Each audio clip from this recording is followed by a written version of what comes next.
Assalamualaikum warahmatullahi wabarakatuh. Alhamdulillah wassalatu wassalam ala Rasulillah wa ala alihi wa sahbihi wa man walah. Amma ba'd. Tuan-tuan dan puan-puan, muslimin muslimat yang dirahmati Allah Subhanahu wa taala sekalian, kami daripada Nurul Hub ingin mengajak dan menyeru tuan-tuan dan puan-puan untuk bersama-sama dengan kami dalam satu program pengajian online.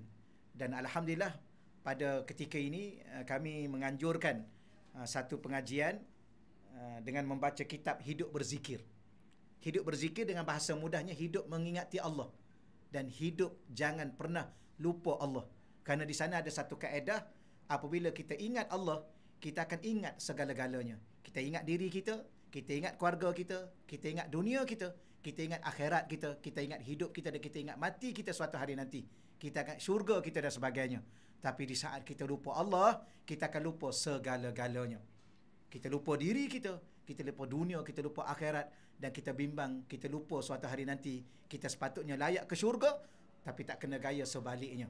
Maka program seumpama ini saya seru pada tuan-tuan yang mana semua, ya, daripada semua lapisan, remaja, dewasa dan warga emas, terlalu cantik sangat untuk ikuti program.